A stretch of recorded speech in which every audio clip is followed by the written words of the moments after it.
Il y a des choses qui caractérisent le temps de la grâce. Parce que ce temps ici, si vous savez discerner, c'est le temps de la grâce. Qui connaît quand est-ce que le temps de la grâce a commencé? Le temps de la grâce a commencé avec la naissance de Jésus-Christ, ou la mort de Jésus-Christ. C'est un temps qui est caractérisé par trois choses. Nous avons premièrement la gratuité du salut. Le salut est gratuit. On ne paye pas pour le salut. Nous l'obtenons gratuitement. Dans le temps de la grâce, nous bénéficions de la non-imputation du péché. Dieu ne nous impute pas le péché. Jérémie n'a pas vécu le temps de la grâce. Jacob n'a pas vécu le temps de la grâce. Ésaïe et tous les autres qui étaient avant Jésus n'ont pas vécu le temps de la grâce. Mais nous sommes sous le temps de la grâce. Et dans le temps de la grâce, aucun péché ne vous sera imputé. Parce que quelqu'un est mort pour vous à la croix. À l'époque, le péché collait l'homme. Mais aujourd'hui, Dieu efface les péchés. C'est ça le temps de la grâce. Mais ce temps va finir. Lorsque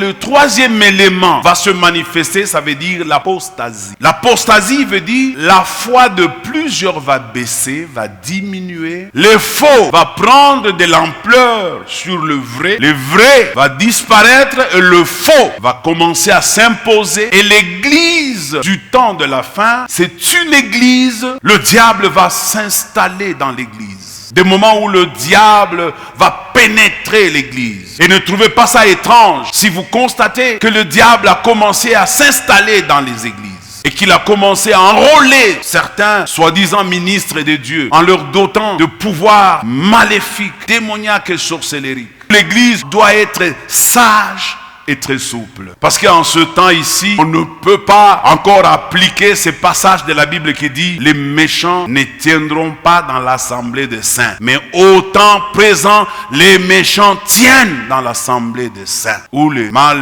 est entré dans l'église, où les sorciers sont à l'aise dans l'église, où les méchants sont parmi nous. Jésus lui-même dit, je vous envoie comme de brebis au milieu de loups. Le temps où l'apostasie va prendre de l'ampleur. Le temps où les gens vont commencer à aimer entendre des choses qui leur plaisent à l'oreille, que la vraie parole de Dieu. Ou quand vous parlez de la parole authentique de Dieu, les gens disent on ne veut pas de ça. Ils vont se former et se fabriquer une foule de docteurs et de prédicateurs qui leur parleront comme ils aiment entendre. C'est ce temps ici. Et le diable va créer ces prédicateurs à lui pour attirer les gens vers lui. L'église doit être sage.